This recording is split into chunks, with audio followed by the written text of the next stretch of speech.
read all about it. So all the examples I'm going to give you are going to go by kind of quickly. It's a little movie. So don't expect to sit there and read what is going on the page, because this is not a reading thing. It's just to give you a basis of what it is we have done, what we're doing, and then I'm really looking forward to the Q&A. I'm much more comfortable with questions after the Q&A. But all these pages that I'm using as examples today should hit home. You guys should know these people. So here we go. First page is the Brzezinski Clinic. I have had a few people that have helped me with this clinic page. There it is in the lead. That is not a scientific, there's no way of making this work. Here's the page. We have lots of primary sources and secondary sources, which Wikipedia is completely ruled by secondary sources. USA Today investigation came out a few months ago. That was a huge deal. It's the biggest newspaper in America, USA Today. And once it hit, we knew it was going to hit. I knew. And so we made sure that the Wikipedia page was written in English in great shape whenever that happened. And you'll see down here that there's an awful lot of references for anybody to go to the Wikipedia page. And as well, we have the patient groups. We have their site and our site. We have to be very careful to be very neutral.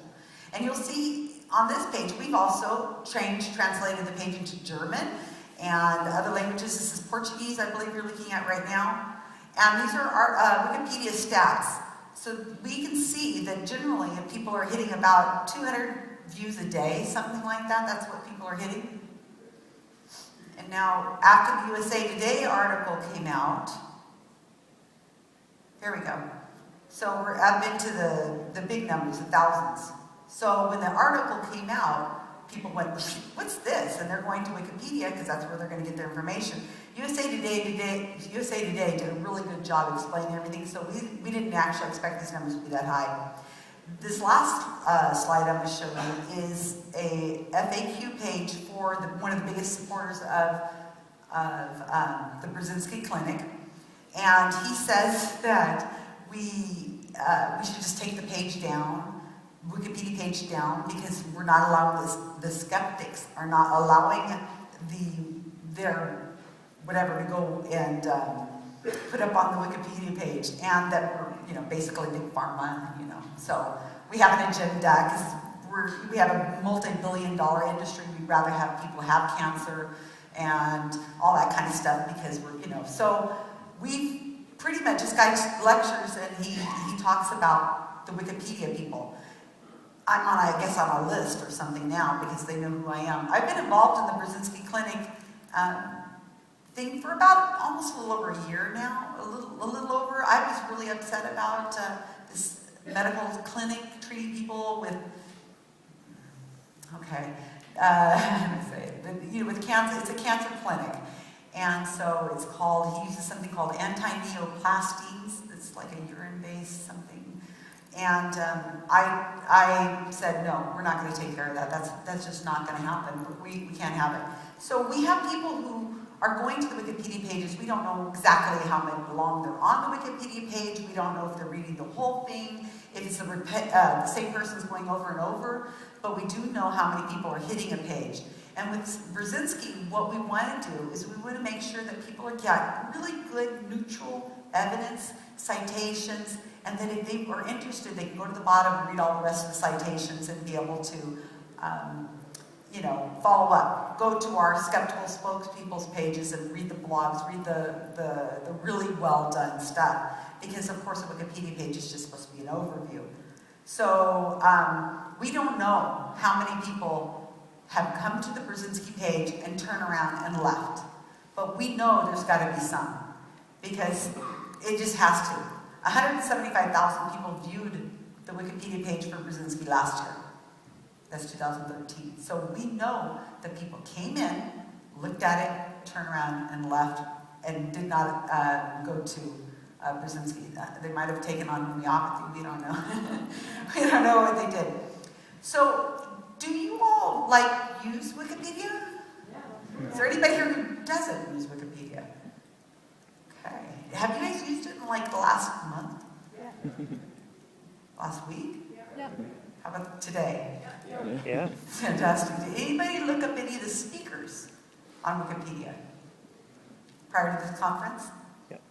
Except you? There's very quiet. You guys are really quiet. Squeaky, yes.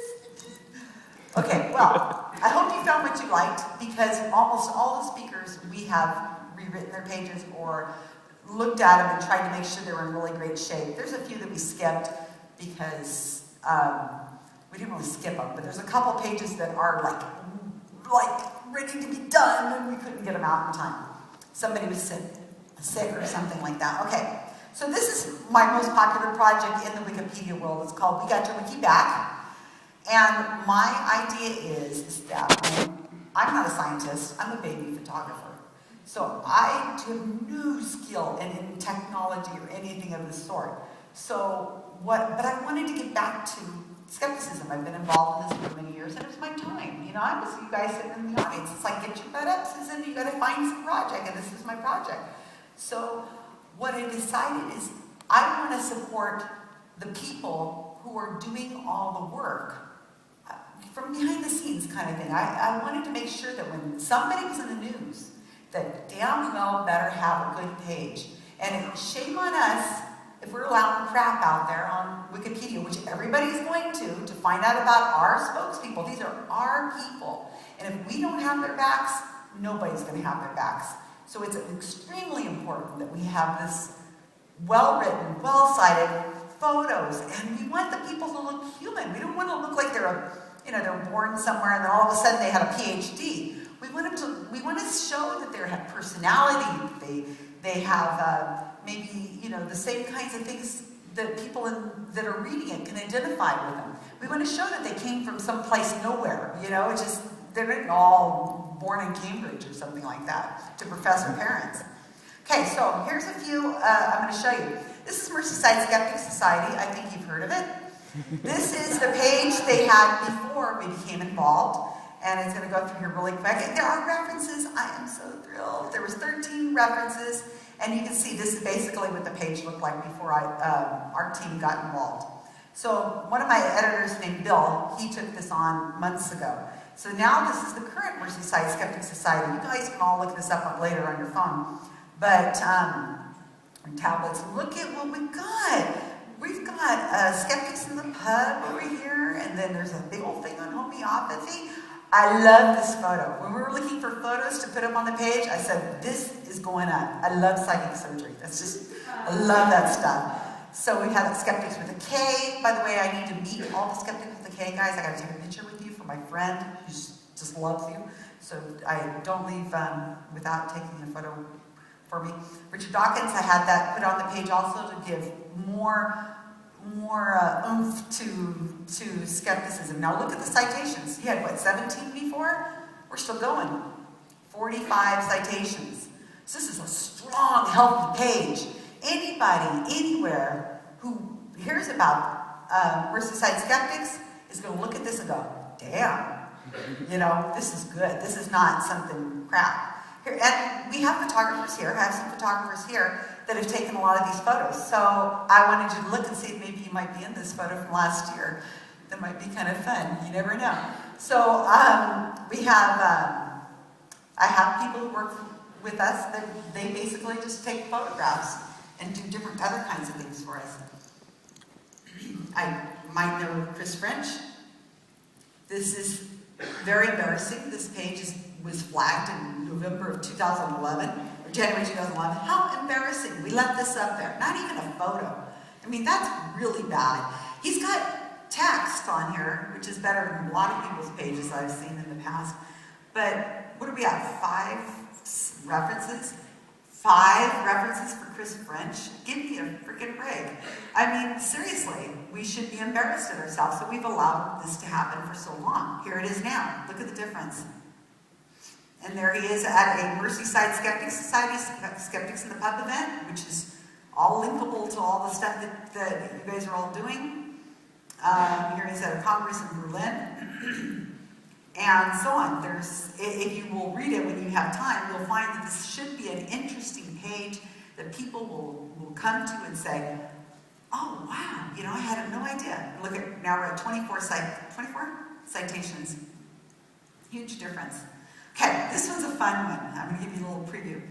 So, I said to my team, we're going to do all the Wikipedia pages we can for all the speakers that are going to be at QED. So they're like, okay, all right. So they kept adding speakers. And we're like, wait, you know, heads up, we gotta need time, you know. These rewrites can take a month or more to do. And this person, I think, was added late. And so I gave it to, I don't assign pages except to people who are new. I assign them a page. So I assigned this page to a very timid editor. He called himself a timid editor. He called himself a timid editor, and his name is Chris Allen. Chris Allen. Duh. And so he had been editing Wikipedia, like music pages and doing little bits of things on these. And so he came to me and says, I'm ready to get a little more aggressive and do some more stuff. And you'll show me how. And I said, yeah, I want you to do Nathan Phelps' page. And he didn't know really much about that. And that was really kind of fun because we have a forum. It's a secret forum. You can't come to it unless you're in the group. And we train, we mentor, we do all that kind of stuff there. I do most of the training. So here we are, back and forth. Nathan Phelps this, Nathan Phelps that. Oh, take this out, add this in. We want more criticism. Find some more criticism. You know, we're going back and forth. Where are we going to get a photo? We need a better photo. And so I'm at midnight one night, a month or so ago. I'm just like scrolling through my Facebook feed, which is not a common thing for me to do, actually. And I saw a post by Nathan Phelps, and it was his dad from Westboro Baptist Church was on his deathbed. He'd been put into hospice. I think you guys all remember that, right? Well, to you all, you're like, whoa, you know? To me, it's like, oh my God, this is going to be massive. Oh my gosh, and we have this page, and it's almost done. So here I am on my phone, publish. So we got a hold of somebody. So I'm looking at my phone to see who's awake next, and it was somebody in the UK, Ryan Harding, and he got a hold of some people, and he's like, we got to get this thing published now, because we didn't know much more than his dad had been taken to hospice. Because here's what happens. Once the page is published, now this is Nathan Phelps' page, we want to be ready for the media whenever it happens. And this is an old version of the page, February. Not the greatest photo, but I have photographers here now. We're going to take care of that. And we published this darn thing. And look, personal life, 3 sentences, 7 references, and that's about it. And this is actually one of our better pages that you will find on Wikipedia for our skeptical spokespeople. So now this is what he did. And he published it. So I was so nervous. He said, I was so nervous. I said, that's what it feels like to have the power, that you were actually doing something important. So that's what it is. We have a criticism section in there. Everything is noted. Everything is great. We try to be as neutral as possible. Look at all those references. 31.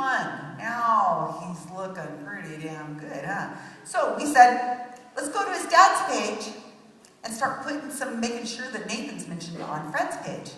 Because everybody's going to go to Fred's page, right? So we go in and look at all these references to, we have a whole section for Nathan Phelps. People looking at Fred Phelps' page are going to say, what's this Nathan Phelps? Check it out. And they're going to see this beautifully written article. So then we went to the Westboro Baptist Church page. And this is all, remember, a week or 2 before he dies. So here's Nathan mentioned all over the page again. And we did this on purpose to make sure that it's like a link club. People will go from place to place. Now here's some stats. Oh, and we have him at Meta mentioned on the Westboro Baptist page. You see right there. We wrote him at Meta's page also. But I love having it on the Westboro Baptist page. Then we're going up here to Wikipedia stats. Again, this only shows us how many people view the page. We don't know how long they stayed on the page. And here's the stats you're getting for Nathan Phelps. We're into this, 76,000 times reviewed. You see, look at these hits. He normally viewed 100 views a day. So he was normally getting 100 views a day, and then he announces that his father had died. Everybody goes to Wikipedia, they go to Fred's page, they find Nathan, and then he actually dies. 13,000 people viewed Nathan Phelps' page because we put a direct link. Well, actually, 70-something thousand people, I can't read this here, 76,000 people viewed the page because we were linking over, because normally only 100 people would view the page a day. And then you can see it's been pretty consistent. It's been pretty steady since so for the first few days of April. Here's Fred Phelps' page. All the time he was in the media, he was one of the highest traffic pages in Wikipedia. 618,000 people viewed Fred Phelps' page. That's why we had to get it published. Fred's page would lead over to Nathan's page. And you'll see one more stat here, and that is the stats for the Westboro Baptist Church, the same thing. 210,000 people viewed the page during that month. That's phenomenal. There's no way you can write a blog or do a podcast or do anything that's going to reach this number of people. So while my editors and myself, we're just like somebody in the background, somebody who wrote your dictionary, somebody who's doing the prep work in the kitchen in the back room. Nobody knows us. But what we're doing is so important. It is so important because we're affecting so many people. We're people who look at our edits. Millions of people look at what we write. And it's influencing the world. Okay, Lawrence Krauss. I put this on here, Leon, if he's still here. He and his team, there he is. He wrote this page in Dutch for us. So it's written while in English, so look at the difference. Here it is in Dutch. And he put this up just in time for Lawrence Krauss to appear in, what's the city? Ghent, in Belgium. In Belgium, yeah. And so he went over to him at the table. Hi, Lawrence Krauss, I'm the one that wrote your Wikipedia page in Dutch. And Lawrence Krauss went, okay. So, but, we become a fan of these people. They become part of us. And it's just, you can't look at this. But now, you can see he's got some major publicity. Okay, I'm getting close to being done here. So here's another one. I think maybe you've seen this name. And one of my editors said, oh, she's going to be speaking at town. I'll take that page. He realized, his name is Richard McDonald, did these two pages, that her mother is also very prominent, a major mathematician, writes mystery novels. And he said, let's do a mother-daughter page release at the same time. And he sure did. He went and he wrote the mother and the daughter's page. And that was just so cool. I don't think anybody else has ever done anything like that, as Richard McDonald did that. I have isn't this great? And so now they have personality. They have respect. We have their backs. They feel like, they can go and do their job and somebody cares. That's basically what it comes down to. Robert Llewellyn, his page is in great shape. I just wanted to be able to say, I know Robert Llewellyn, that's so cool. We were raised on Red Dwarf. I just love Red Dwarf.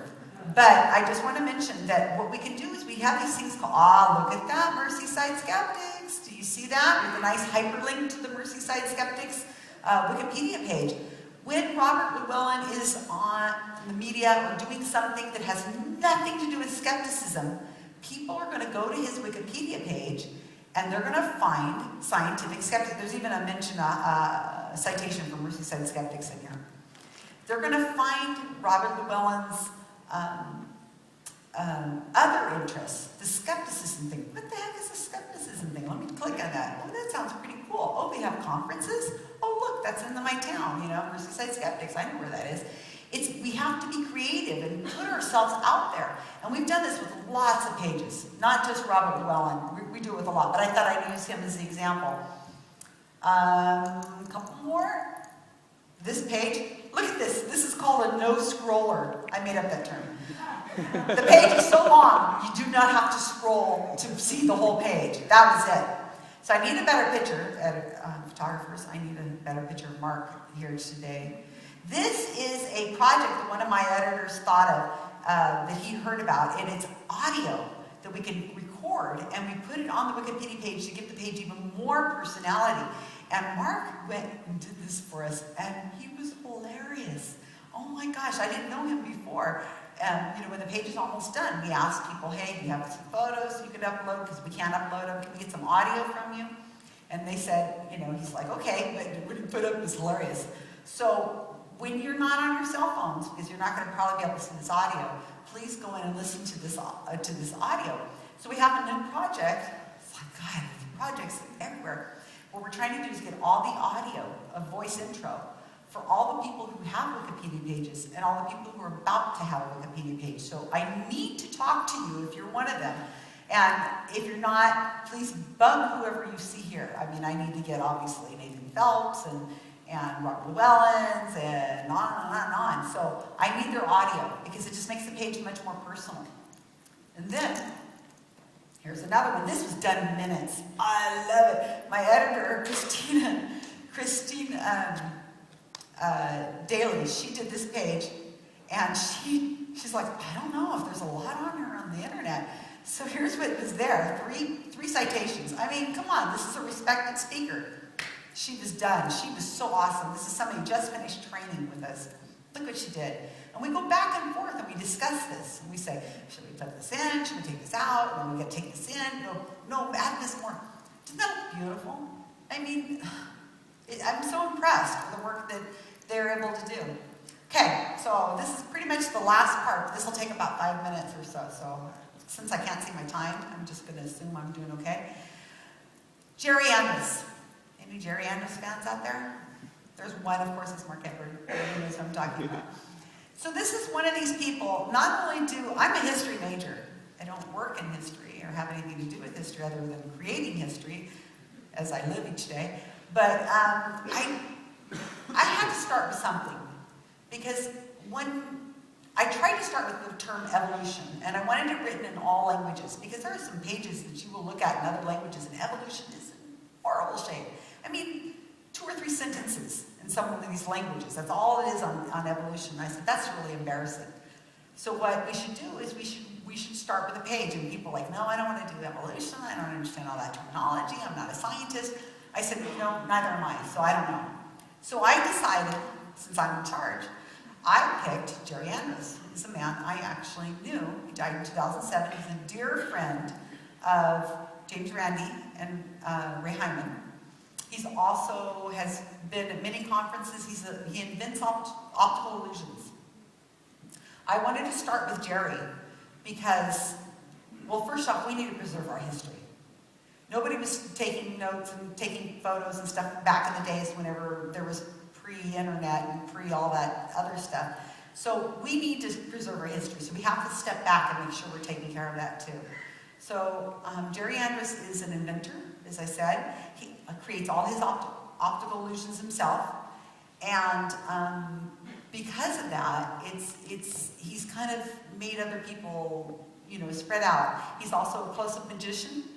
And we felt that, I felt that it was important to start with Jerry. So I went, and it took me a while, but I got all the information I could, and I did a Wikipedia page for him. He already had one, but you'll see it. It's not that great. I rewrote the Wikipedia page in English, and then my teams went in and rewrote the page in each language, and I'll show you that really quickly. So this is Jerry Andrus, and I think you might, the other reason why I picked Jerry Andrus is because no matter what language you view his videos in that we have on here, you'll understand it. Somebody in any country will be able to understand an optical illusion. There shouldn't be any problem with translations or anything like that. They're also very child-friendly. And then they're also you can look at it at your workplace. So, and there's no controversy with this man.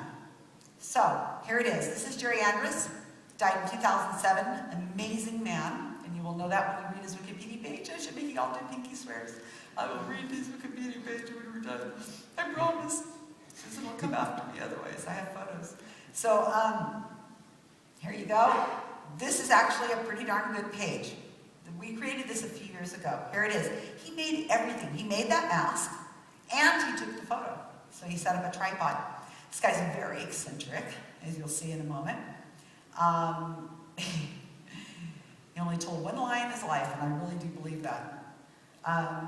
Here he is with David Copperfield. They went to his home in Oregon, which is nowhere near anything.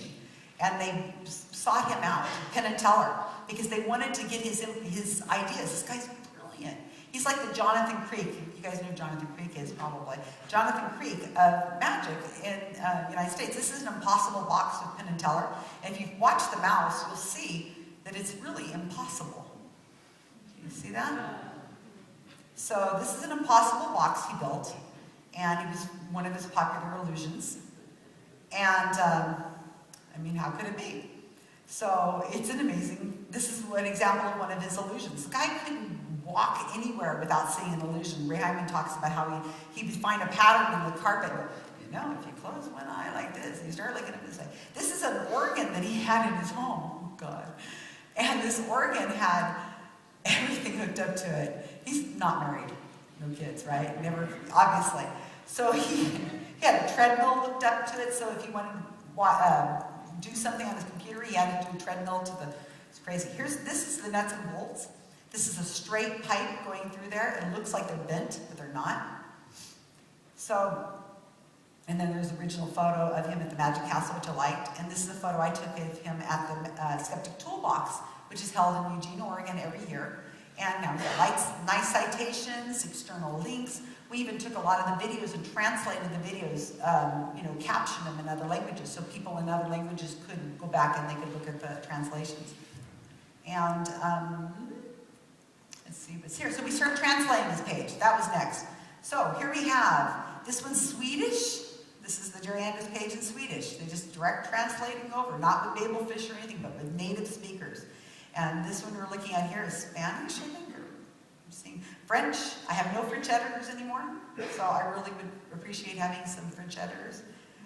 This one's French. This is Dutch, coming up next. And Portuguese. You notice that where it's clicking over here on the side, it's written in the language of the language. So that was something that was eye-opening to me when I started doing this. That it's in here. And here's his Russian page. Awesome. So here's his Russian page. And one last page. I bet you don't know what language this is. Arabic. Isn't that great? From left to right. It's probably the best written page in Arabic Wikipedia. With all the nice photos, everything cited, great grammar, I guess. So I don't have any more Arabic editors, so I would really like to find some more. So let me sum this up really quick, which is really odd that we're so far. I'm hoping for lots of questions, okay? So we are looking for editors. I'm looking for support, and support not financially. I'm looking for people who are willing to come on the team and help us out. It is a training process that can take weeks or months. It can consume your life because it is so awesome. Oh, I was going to show you this. This is Jerry Andrews', I'm so sorry, I forgot this. This is his optical illusion, the dragon, that you may have seen, because this video went pretty viral, got a couple million hits a few weeks ago, and I was wondering why, because his Jerry's stats went way up, and I couldn't figure it out. But now, okay, you guys ready? He's going to reveal the optical illusion.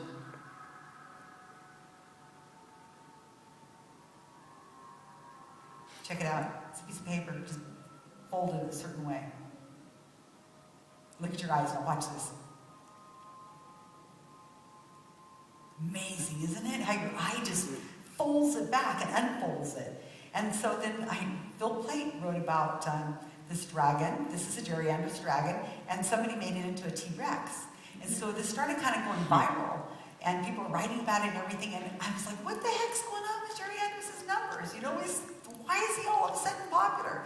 And that's why. It's because we have to be ready, because we don't know when this is going to hit. So we were ready with Jerry Andrews. So when his Wikipedia page, when he got mentioned for this illusion, then his Wikipedia stats went way up. So as I said, we are really trying to recruit, and if you're not able to help us out, that's fine.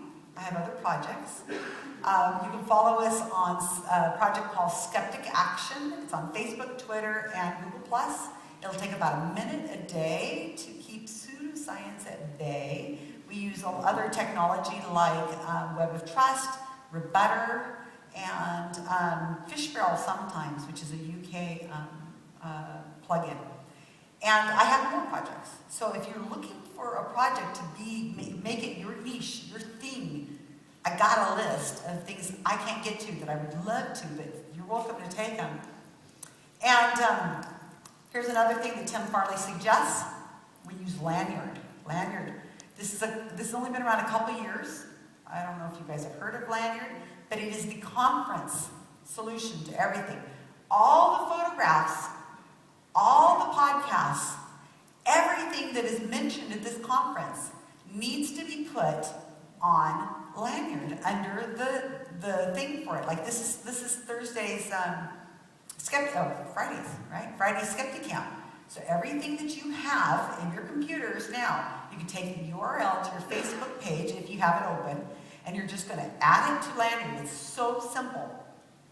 We use Lanyard a lot in Guerrilla Skepticism, GSoW, because I need to find speaker pictures, I need to know all kinds of bios and things like that, and I can pull it off of Lanyard, but only if you guys help. So you have to actually take anything you have. Photos, tweets, they do the tweet things where it has all the tweets, the feeds that you guys are doing with a little hashtag and everything. That all goes on to Lanyard, so that anybody at any conference, anywhere, who's been to any conference, they'll be able to go into one spot and they can see it. So you guys don't know what's going on in the other workshops over there. You guys can't keep an eye on the Twitter feed. You can't be doing everything at once. But with Lanyard, when you get a chance, you can go in and go, oh my gosh. And if you saw somebody running around with a camera, you're like, gosh, I hope I looked okay, you know? And then what you'll be able to do is you go to Lanyard and they've uploaded their photos. They're not uploading the photos, they're uploading a link to the photos. And I do this, and I go through all my back conferences I've gone to. So if you have anything, or not even if you have it, if you find it, you can just link to it really quickly here. I'll show you the link. And then it's very quick for people to be able to see. It says add to guide, that pink thing over here in the corner. It's real simple. You just add to it, you put your blog, your podcast, whatever you found that is concerning a conference, you just link it up. So I'm really asking for your help to get everything onto Lanyard so that everybody can enjoy everything. It's in one place, like Wikipedia. It's all in one place with citations that feed out into the internet so that we all can enjoy it. And that's it.